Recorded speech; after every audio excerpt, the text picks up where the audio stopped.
linnast ma tulen parem pööre vasakpool, juhitud on kindlalt minu väikse Kiia rool. Kehra tehas, Kehra linn ja ongi Kehra kool, olen kohal, kontekst paigas, see on algus minu lool.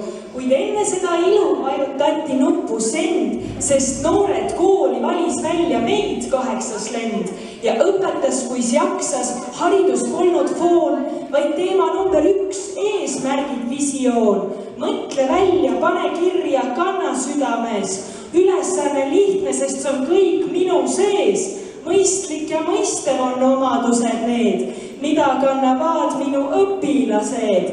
Tehtud ja mõeldud, endiselt on jõus. Õpetaja läbi, no seekord olen nõus. Visiooni saavutada pole lihtne, tee on pikk, kuid olles ise mõistlik mõistev Eesti kodanik.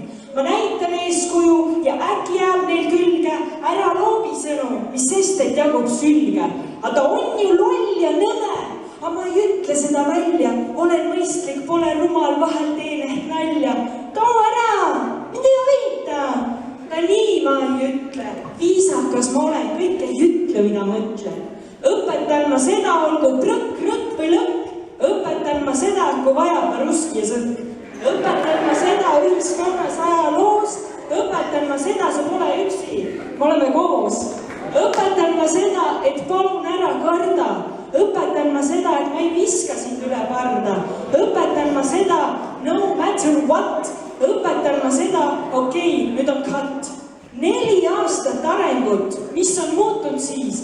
Kas kolmelise tunnistusel ülekaalus 5?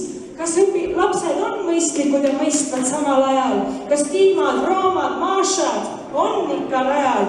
6. klass peaks teadma, kinni silmi aja telge, 7. on ristisõjad, suhtid, kildid ammu selged, 8. hinges on revolutsioon. 9. klass muudkui seoseid loob. Päts, Stalin, Brežnev, sotsiaalne idablokk, läänemaailm vaba uus muusika on rock. Oi, kui palju teadmisi mahub siia pange, kuid õppimisisu neil endiselt on kange. Vähemalt ma loodan, et on. Mu kõige suurem võit on koostöö ja huvi. Mu kõige suurem võit on naeratus ja kauge suvi. Minu õppurid, minu kõige suurem võit. Tunnid läbi, klass kinni, algab koju sõit.